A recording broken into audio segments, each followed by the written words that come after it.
Nice Games Club is on break for the next few weeks, so your nice host can take time to wrap up work on Widget Satchel, coming to PC, Xbox One, PS4, and Nintendo Switch in 2019. In the meantime, we picked out a few of our favorite episodes from the first 2 years in the clubhouse. This is episode 10, Try It Once, Watching Games, Narrative in Games, and Board Games. I picked this episode because we each go over topics of things we dislike or know nothing about, except for Martha because she actually likes board games. And I think we discovered that during the episode. Lots of discussion, lots of debate, fun episode overall. Be nice and have a listen. It's our 10th episode. Dang, man, 10 of these things? We've gone beyond the bounds of a single digit. Yeah, jeez. It's incredible. That is a lot. We can't count them on our hands after this. Right. For our 10th episode, we've been sort of toying with this idea. We're doing a theme show where each of our topics kind of revolve around a concept. So out there listening, if you like this idea, if you want to give us some overarching themes, we'd love it because we have a lot of fun when our topics interrelate. Yeah. And this one, what's this big theme today? The things we dislike about games. No, weird for the Nice Games Club. Yeah, it is. We're trying to bring us all around to this stuff because each of us have picked something that we're not excited about or doesn't really move us in gaming culture, where the other two can sort of teach and inform and convince, perhaps. So we'll see if we make any headway on that. So let's get started with mine.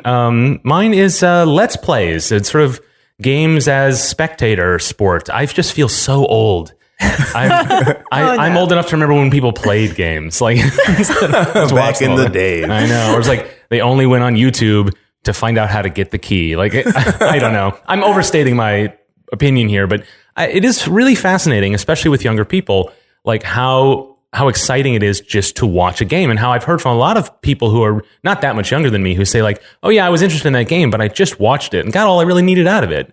And I guess that makes some sense, but it's not an instinct I have, I suppose. I mean, it relates to eSports as well, which I sort of understand a little better the appeal of, but I don't know. eSports! Help me out, guys. Like, what am I missing? Well, I actually don't watch too many Let's Plays myself, but I love watching eSports. Well, Okay. I should say I shouldn't really separate eSports from fighting games, but a lot of times the community does. But I like watching fighting games specifically. I love Evo. Just those kind of games and the enthusiasm and the intensity of the competition. Right. It's really fun to watch. So that's the kind of aspect. It's kind of like watching sports to me. Right. Yes. And so that I can get into right away. Mm-hmm. Do you not feel that thrill from esports? Partly I hate sports culture. Okay. I guess. And so esports to me feels sports culture, and I'm like, I don't care. And we talked about this in our mastery episode, which is just like the idea of being the best is something that you want to do, but also you want to watch someone do. Yeah. I don't care about either of those things. So, Evo is entertaining. I've told you about this, that like I'm not a fighting game person, but like there's something interesting about it. So I'm not immune to its charms, I suppose. I think, but that kind of idea that it's spectator sport as actually a match you're watching, like I cannot deny the appeal of that. No. And that applies to games. I think the bigger problem I have is with people who will watch somebody else play like a single player game for 6 hours, or like in, part 1, part 2, part 3, part 4, or whatever, like instead of like binge watching something on Netflix, I guess. I'm not criticizing people for the use of their time. I just seem like I don't know. Is there enough of it? I just don't get it. I'm just way too old. That's really what it is. So you're not really into giant bombs like on Professional Fridays or anything like that? Yeah, so that's funny too, because I listen to a lot of podcasts and I follow a lot of gaming press, and many of them do similar things. The Kotaku will do sometimes play-alongs and stuff like that, and none of those hook me at all. And so I thought it was a little bit about like who's doing it, but I think it might just be more about it. I don't know. I don't know. There's a whole cadre of personalities of Let's Players who have followings and who themselves are entertaining on their own. And so I understand that. I'm just not really familiar like with any of that sort of subculture. I really like watching both esports and Let's Plays. Okay. Esports I find it similar to sports culture also. And it was the way that I finally have understood like my relatives who like watching football. Because it was like, oh, the way I feel about some of these teams when I get really into watching League of Legends or whatever we're watching, like that feeling is like, oh yes, I understand. Like, I want them to win so badly. Yeah. Yeah. And you follow along with like their personal narratives of like how the players are growing over time. And like, I don't know, it just becomes this sort of like, I understand sports fans now. Right. So that was kind of cool. And I really like watching like Achievement Hunter. They're fun because they do a lot of Minecraft videos, but instead of just building things or something, they usually make games or challenges for themselves within the game. So like they had one where they have lots of ones where they have to go find items that another player has hidden all throughout the world. They did one where the whole world was, they built a whole like cave around an area, so the whole place was dark, and it was their Halloween episode. And they had to go find all of these items before the ghoul came and got them. And the ghoul was another player who could just follow them around and whack them whenever. So this just sounds like a game show. Yeah. Oh, I'm on board with that. It kind of reminded me of Mythbusters specifically, though. Like, I think there's some kind of a Mythbusters-y Let's Plays thing where like you just kind of, someone gives you a myth in video games and you have to go and figure it out. Okay, sure. Does that kind of excite you? Those types of things, that is more original programming in a sense. That requires the sort of creative mind of a segment producer or whatever. And like, yeah, I'm 100% on board for that stuff. I'm not as familiar with it either, but like that all sounds totally cool. Okay. Like, yeah. Maybe you don't dislike Let's Plays as much as you thought. Perhaps that might a lot of it just be unfamiliarity. Like I'm not ensconced in it. I mean, there's so many things in life where you don't know it until you're like well into it. Yeah. You have to force yourself, and then suddenly you're like, why did I have to force myself? Yeah. Maybe that's it. Maybe. Yeah. I don't know. I mean, I know there are just the traditional Let's Plays too, where people just play a game and commentate on what they're playing.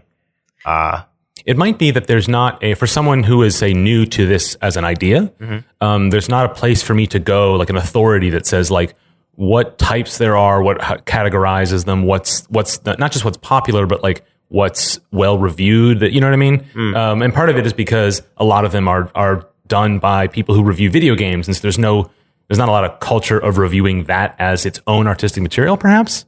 That might be part of it, because I'm a believer in like media authority if it's earned, and I think that there's not any of that in this area, I suppose. I don't know. Yeah, shoot. So start making a list. Yeah, a curation list of Let's Players. Yeah, that's actually a really good idea. I wonder if we find any, or if any of our listeners know of any good lists of, or curated. It could just be that we're unaware, and that's probably a lot of these sorts of things. So yeah, listeners, tweet at us. Let us know what we don't know. Oh yeah. When you were talking about Let's Plays that are just playing through the game, one that I really like, Giant Bomb does a lot of those sort of Let's Plays just to review the game, or I mentioned Unprofessional Fridays, which is their Friday show where they have whoever is on picks a couple games for them to play and show off.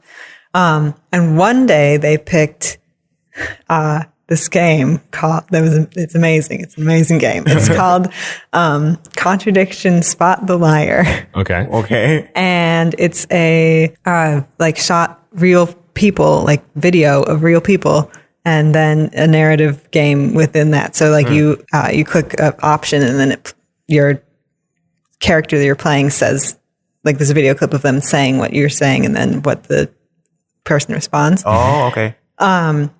And it's hilarious, and the acting is so campy. And they started playing it and thinking they were just going to do like one little spot on it, and then it ended up playing the whole game because it was so. And while they were playing, like they streamed it as well as like doing the video, and people like one of the actors who was in it actually started talking to them on really? chat. Oh, that's rad. Cool. Yeah, it was really cool. Huh.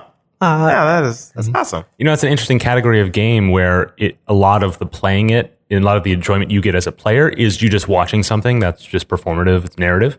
And so that would just naturally make sense to then watch somebody do that, because the agency is not the most important part of it, as you know.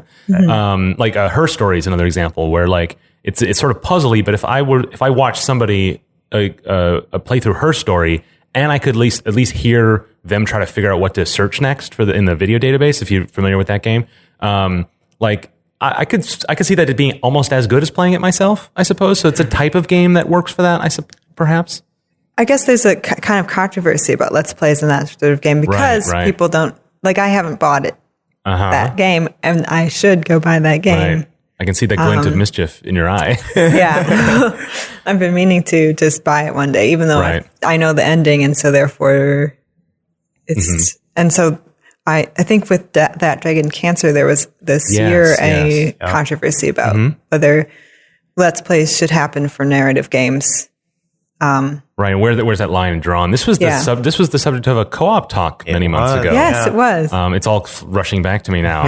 It's a fascinating topic for sure. Yeah. I guess I kind of consider Let's Plays to be sort of like if you're just sitting on your couch and somebody else is just playing a game and you just watching them play it. Yeah, it's kind of like that. I think that that's a lot of the appeal for people. It's like they just like that person and they like how they play games, so they like watching them play a game. Right. I Let's Played my wife playing Heavy Rain. Oh, Then I don't need to play Heavy Rain now. That was plenty good. Yeah. I mean, those are kind of fun to just have to just watch somebody play games that you enjoy playing games, or you enjoy watching play games. Yeah. I like to watch, or it's kind of a family thing. We my family watched my brother play through Uncharted 4 a few months back. Oh, nice. And we just sat here and watched him. Oh, that's a really good one because there's a lot of cutscenes, but also there's a fair amount of like tension and drama in the sort of sneak arounds in that game that if you've got the patience for would be really fun to watch. Yeah, it's going to be an interesting topic because I don't actually like Uncharted games. Because of their narratives. So we'll get into that a little bit. Yeah. Hold back. Okay. My family did that with Myst, all the Myst games. I guess we didn't watch one person play it, but we all played it together and took turns who was driving, quote unquote. So that's really fun to play games with each other. That's sort of Let's Play idea. Well, maybe the sort of YouTube Let's Plays that I feel so alienated from, it's just an extension or an attempt to get what I'm recognizing as a universal value to gaming culture, which is just to be with others socially, whether you're playing or not. And maybe that maybe because I'm old, or maybe because I haven't seen enough of them, I don't understand how close to it they are actually getting. And maybe they're getting pretty close because it seems like it's probably motivated by a lot of the same things, right? Yeah. Cool. All right. Well, maybe I'm convinced. Maybe that's it, guys. Try it once. Oh, well, I've tried it once, Steven. Try it again. Oh, okay. Two times? Two times? 2 times. All right. All right. Well, I think that's it for me. We'll move on to Steven's topic, which he premiered for us. We'll get to it right in a moment. All right. Ready, Steven? Yeah, I'm ready. All right. Give us your grievances. So, narrative in video games. The stories, the things that people talk about. The yakety yaks. The yakety yak. The dialogue and the text and all of that stuff. You got to sit there and read it. And everybody talks about it all the time. Yeah. But I'm not too interested in narratives in video games. Right. A lot of it specifically for me is just because they oftentimes feel divorced from the actual gameplay. And if I wanted to have a story that was divorced from gameplay, I would have watched a movie or read a book. So that's my feeling on it. But yeah, I know you two feel differently. Yeah, I feel really differently, and we've had conversations around this. Yeah, and I certainly respect your the way you position it because it's like you don't hate it; it just doesn't appeal to you. Yeah, right. Right? Some stories are interesting, but they're so different from what you're actually doing in the game that I don't care. Yeah, and I think you just have really high standards, and I admire that actually because I do too. I think a story in games has to be supported by the mechanics for it to be considered great. Right. It can be considered good, and each part can be considered great, but they need to be part of a whole for it to be great. And so when you say that the phrase ludonarrative dissonance, which has become hated, I suppose. I just don't like the term because it makes it sound more complicated than it. It makes it sound more academic than it feels. That's a good objection to that. Yeah. But that I think is something that way too many games get away with. It's a fact of the industry, and it kind of shouldn't be. Yes, people don't try hard enough. Yes, I don't know if everybody here knows about ludonarrative dissonance. Yes, Can you explain? Yes. The narrative dissonance is when you have the narrative of a game. I don't know. You're a guy who can shoot tons of bullets. Well, Uncharted's a good example. Yes, Uncharted is a wonderful example. I love bringing that up. So you're a guy who shoots a ton of bullets at enemies, and enemies shoot a ton of bullets at you, but none of you die until you take like 100 bullets. But then in the story or the cutscenes or the text or whatever, you get hit once from one bullet and you're immediately wounded and you can't walk or something.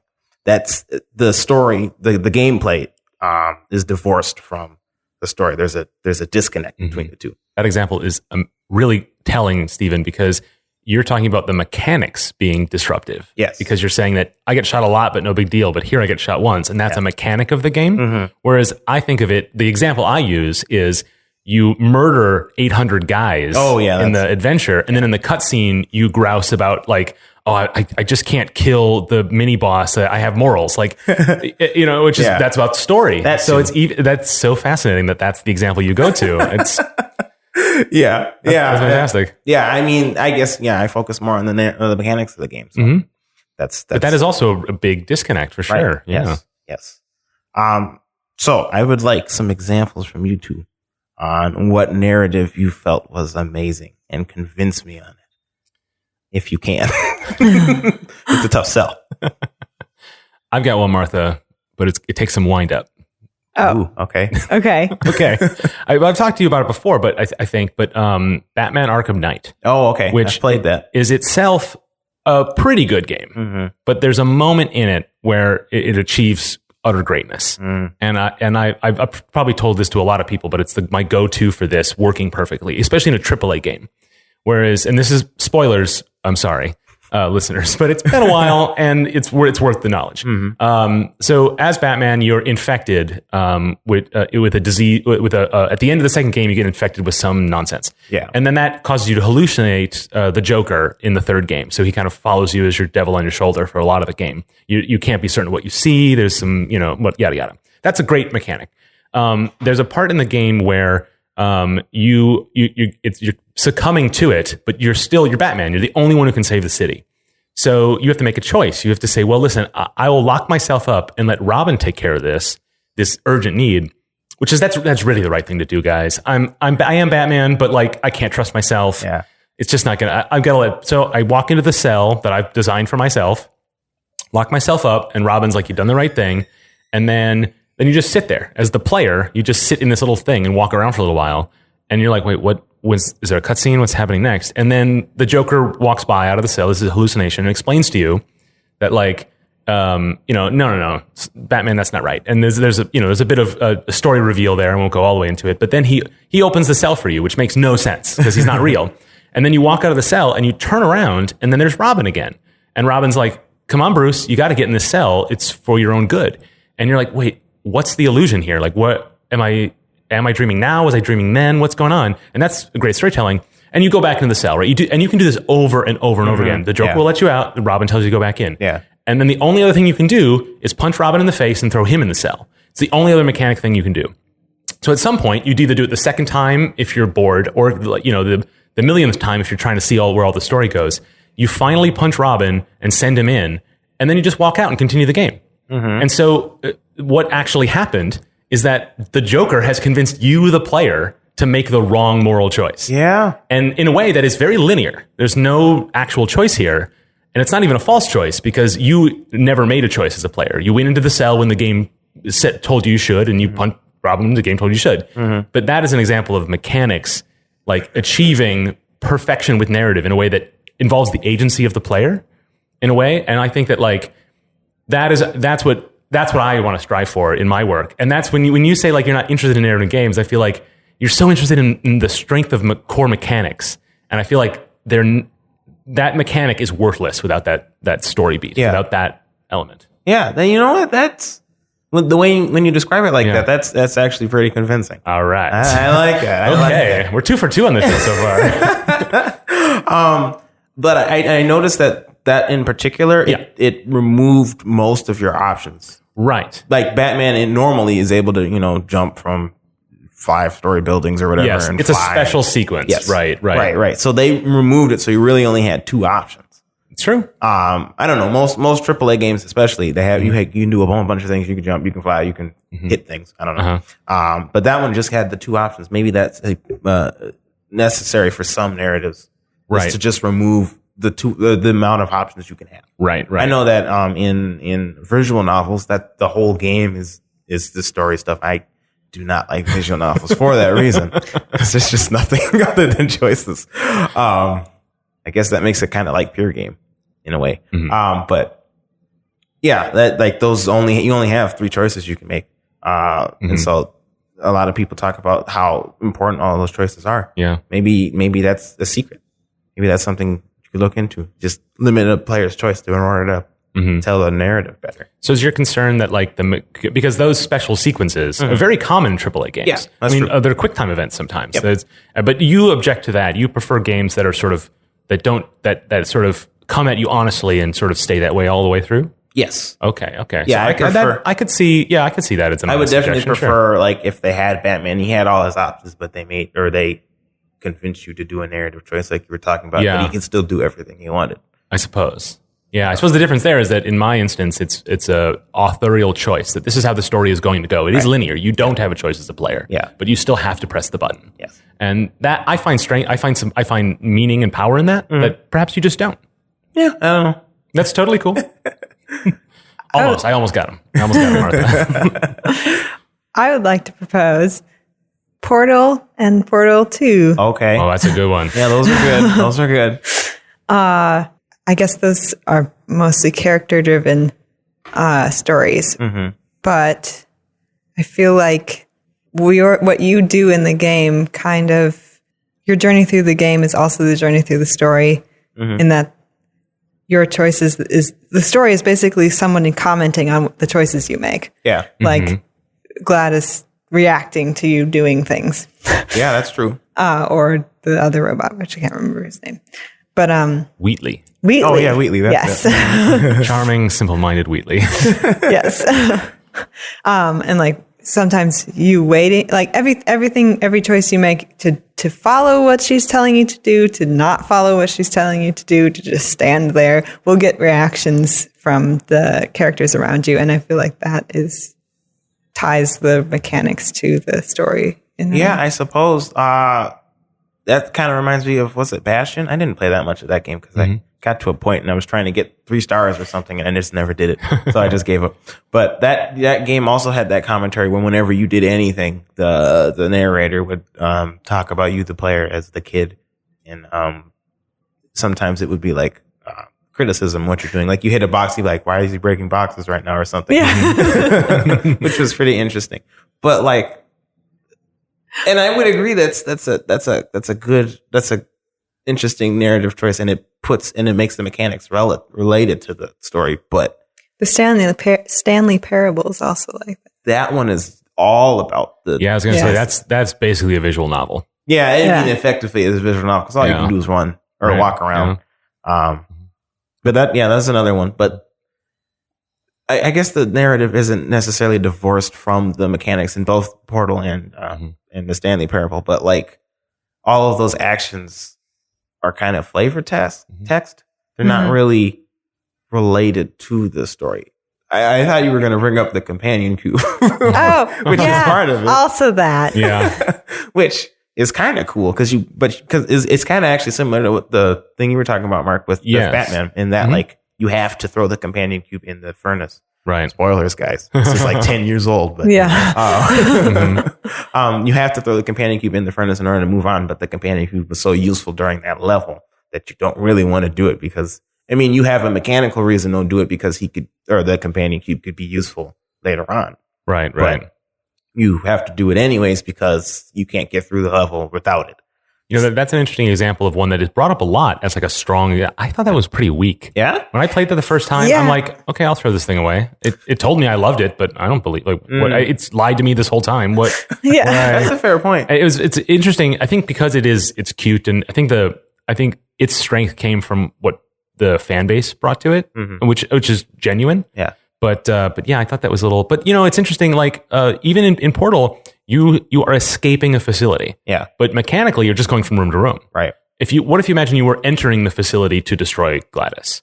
That would play differently with the same mechanics. I think Portal is an excellent example throughout. I mean, the companion cube might even be the sort of surface level version of how it does tie the mechanics to it in a way that is not deliberate. It's very passive and backgrounded, but is really the strength of how engaging and intense that game is that you start out in this sort of cell, and rather than starting out at the castle gates. That's a big deal, right? Yeah. I'm still not convinced though. Okay. So there are some games that I've played that had narratives that I felt were related to the mechanics very well. Okay. One example, Brother: A Tale of Two Sons. And if I go into detail, I kind of have to spoil the game. I think just the control scheme might be enough the control. to sell it. Well, yeah, but then the ending. Okay. So if you haven't played it, Brother: A Tale of Two Sons, you control two brothers. One of them younger, one older. And you use one control stick for one brother and one control stick for the other, and they have action buttons on their triggers to do it. So you have to control them at the same time. It feels really awkward. Basically, the whole game. In fact, you don't really ever get used to it. But I mean, that's fine. But because of that, one of the brothers is older, so he can pick up things and he can push stuff better than the younger brother. But the younger brother is smaller, so he can fit under cracks and things like that. And so you use those two different strengths throughout the game to get I think you had to get an item for your dad to save him from dying from a disease. And so you go through the whole game doing this whole time. I feel like in order to do this, I'm going to spoil things. I'm sorry. I've not finished it, but I'm super curious. Oh crap! Okay, well, I don't know if I'll get around to it, so I give you permission. Okay, on behalf of me and all of our listeners, you guys may want to skip a couple minutes then if you haven't beaten it yet. But anyways, at the end, the older brother, he ends up getting killed by, I believe, some poison dart. And so he ends up dying, and you bury him in this tree. And the younger brother, he finds the cure for his dad. So he gets all the way back to the starting where you started at the starting level. And he has to make it through. But there's this one part where you get to the lake.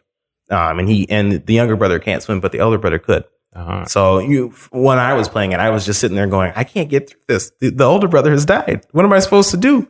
And so where I was just mashing buttons trying to figure out what the heck to do. Eventually I mashed the older brother's action button. And the younger brother became focused, and the screen went focused on him. Yeah. And then he was able to swim through the lake.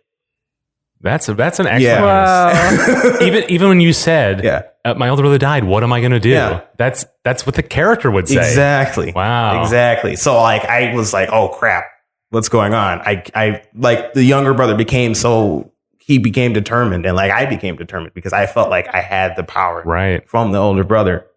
And he had the power of the older brother. He grew up, I guess. He was just able to do the things.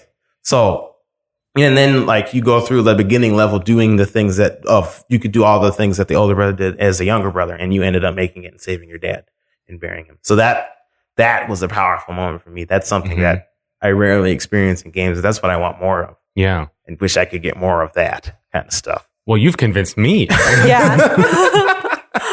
Well, dang, shoot, I did the opposite of what I wanted. I want more of that in games. And I would like to do that one time or one day, is to be able to make a game that has that kind of a powerful moment, or not even just the whole game, or just a powerful narrative that is completely related and married to the game mechanics in a way that video games can only provide. I like story in AAA games. I like games that have cutscenes, but I 100% agree with you in the way you've laid it out. Is that the best way to do narrative games is that way. In fact, I would argue that it's the only way to be true to it. Exactly. To the form. Yeah, exactly. And that's why I don't care much for video game narratives. They don't meet that standard. They generally don't. Okay. They generally don't. I mean, the narratives themselves are fine. It's not like they're bad, and the choices you make can have weight in the narrative, but not to the mechanics. And I need the combination. Okay. Detente then. Detente. Okay. Well, let's bring it home with Martha's grievance, and we'll see what we can do for her right after this. Okay. Okay. Lay it on us. Don't tell anybody. Secret. Keep it between us. But I don't like board games very much. What? What? I'm telling everyone, Martha. What? Can't believe this. What is it you don't like about board games? Well, it's interesting because when I was a kid, I loved board games. Mm-hmm. And I think what started happening... And a board game killed your dog. Yes, and I've never been able to play one since. Oh. My dad made a board game back in the day. It's called Dungeon with an exclamation point. So we always had a lot of board games about, and my brother Henry didn't get a closet when he was growing up because his closet was the game closet. And so there were board games stacked to the ceiling, and you had to like make sure that you weren't going to get a whole board game pile on you. Top of you. That sounds intense. Just to play a game. It's pretty great. And we had so many cool games. A lot of Animal Town Animal Town games. There were a bunch of cooperative games like Save the Whales. Was one of the favorites. So we would play, and I like this game with these squirrels and these beans. Anyway, it was really great. We had so many board games around. But then at a certain point, when I'd be going to parties when I got older in high school and in college, like board games became the thing that we did when no one could figure out anything else to do. Oh. And that so many awkward experiences have piled themselves up on each other now that now it's like, oh, we're gotten to the point in the party where we're playing a board game. That's when you know to leave. Yeah. Everyone was causing pop-o-matic trouble and nobody said sorry. Yeah. So I'd like to hear from you guys. Okay. What board games do you like and why do you like them, and sort of bring back that magic? Okay. Well, as game designers, part of a gaming community, we play board games like new, detailed, modern board games. Yeah. Less the classics of our childhood, which isn't to say those don't have value, aren't replayable, but like as an adult board game player, it's like a whole different thing. Mm-hmm. And maybe you just haven't done that yet. Because I will say I only started playing board games again regularly fairly recently because we have an event here at Glitch, Tabletop Tuesdays, which is twice a month. Mm-hmm. And I can go and play a brand new game, and I've been exposed to a lot more. And I didn't think I was really into board games either, I suppose. I don't have quite the sound reasoning that you have, but I just wasn't really part of my life. And now that it is, I was like, where was it this whole time? Yeah, I feel the same way now that I think about it. I really didn't play that many board games until recently too, because of Tabletop Tuesdays. But I played like the staples that most board game enthusiasts would probably hate me for, like Monopoly, Jenga and stuff. none of the real fancy, complicated stuff, but just, but I always enjoyed, what I most enjoy about board games is that in order to play them, well, not all of them, but in order to play most board games, you have to be in a group, and you have to be there in public, in person, and you have to experience that kind of a thing, like couch co-op kind of gameplay. And it's in this era where video games are getting more and more divorced from that, where you're playing them online on your own computer. Everybody's on their own computer. You can't hit somebody on the shoulder when they make something stupid. That's the main thing you want. Yes, really. That's all I want. Multiplayer experience. In that kind of a time, it's nice to be able to sit down with people you enjoy being around and play a game together. Mm-hmm. That's something it's getting harder and harder to do with video games, and so board games provide that. Even further than that, I think board games mechanically require cooperation amongst the players, even in a competitive game. Yeah. Because everyone, unless Dungeons and Dragons is perhaps the exception, right? Which you are an avid player of, Martha. Oh, yeah. I love Dungeons and Dragons. So this is weird, but we'll square that circle in a moment. But, that everyone is in charge of and not just like auditing each other for cheating. And I don't mean that. I mean that like you're building this sort of like world that exists of these rules together, and you're maintaining it. You're all holding up the walls. Yeah. And I think that's kind of special in a way that like a game like Overcooked or other sort of simple couch co-op games can't give you, even if they are maybe board games on a screen, perhaps. I don't know. And is that overselling it? Perhaps. I think that there's something special about everyone being in charge of like pulling little tokens from a bag. Like I don't know. Oh yeah, it makes sense. Yeah. To me, yeah, it's kind of weird to be able to, you just like everything's physical, so touching stuff all the time and moving things. Right. It makes it feel more real in a weird way. Tactile. Yeah, tactile, perhaps. Are you convinced? Are we done? Well, I don't think we're getting off that easy. Well, I get your point. Mm-hmm. I guess the board games that I have gotten into, because there's a few that recently that I have gotten really into, like Evolution, for example, is a game that I really like. Yeah, I knew there was a reason this was a confusing thing that I heard from you. Is that, yeah, you love that game. Okay. And I think it has to do with like maybe some of the mechanics of games. Like some games you can figure out really easily, and therefore playing them again isn't really a thing. Oh, they're like solvable in the sense that like doesn't mean you're going to win every time. You just kind of know how it's going to go every time. Yeah. Or on the flip side, it's random. So you don't, why bother trying? Because, the dice rolls are what's determining who's winning or whatever. And so then if there isn't enough like social, like awesome around it, then it's like, why are we even doing this? Yes. I can understand. Well, that leans right into the other reason I love board games is that like you spend most of your time not playing the game. And I know there are some people who don't like when board games go on long, but I love it because you're just hanging out with pals, right? Yeah, kind of. Yeah. Yeah, that's an aspect that's pretty nice. Yeah.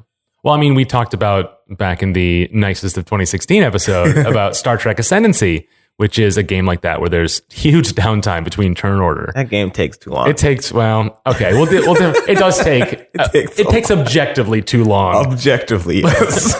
But I don't think it takes too long. Okay. But that's a game where it is incredibly social if you let it be. And that can fill the time in a whole day, and it's super fun. And it has all the sort of like, I mean, again, I guess maybe we'll try to sell it to you like a game like D&D. Like D&D is a social experience. It has rules, but it also has like narrative, and it has strategy, and it has silly moments and fun moments. And I think a lot of board games should be able to provide that to you. It's sad for you that they haven't. Well, if we go back to my example, Evolution, yes, that one I really like. And I think the reason I really like it is because there's lots of strategy, and and there's a way, like many different ways to win, and figuring them out in a given play period for who you're playing with, and that like makes me go, this is really fun, and I want to play it again, and I want to beat everyone. So I like games that hook into that competitive aspect for me, and also the like high strategic thinking parts of my brain. Okay. Sure. Okay. So I don't know if I could do 8 hours of that. Yeah. But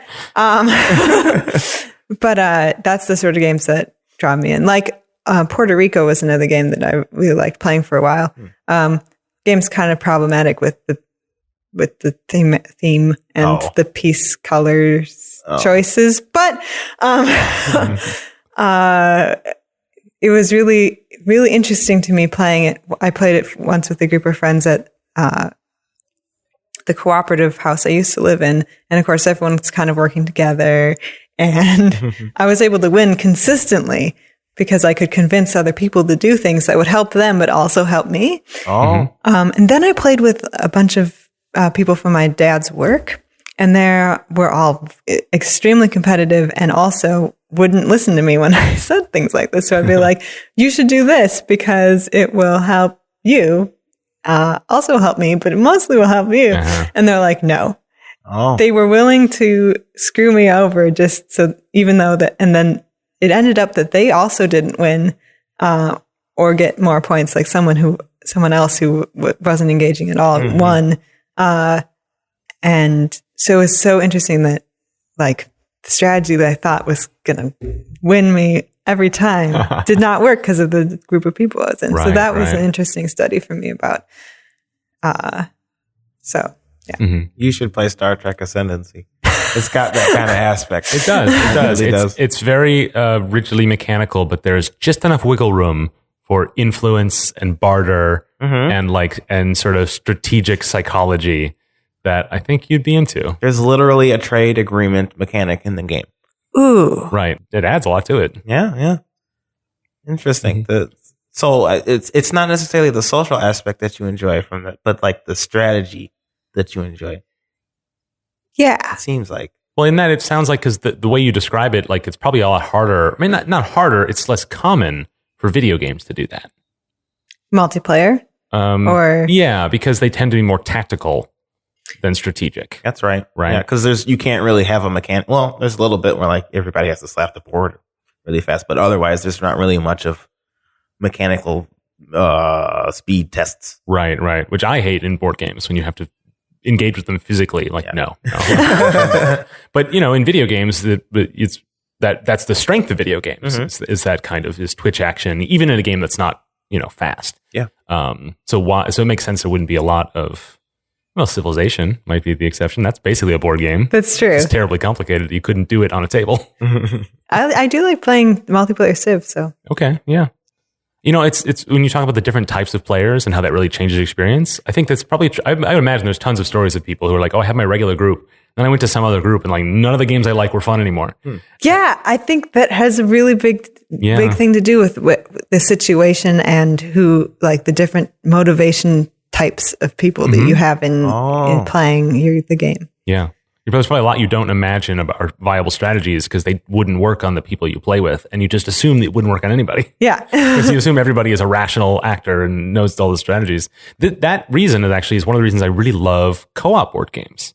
So like Pandemic is a good one. Oh, yeah. There's one we played at tabletop that I forget the name of, but it's where you're firefighters and you have to... Flashpoint? Yeah, I think so. Yeah. That game was fun. Like, so I don't know. We'll get you to play some of those perhaps. Yeah. Yeah, I'm definitely down for playing more cooperative games. Yeah. That'd be really fun. Those are my favorite board games. As much as Star Trek Ascendancy is my favorite board game now, like in general, co-op board games I love. There aren't enough of them.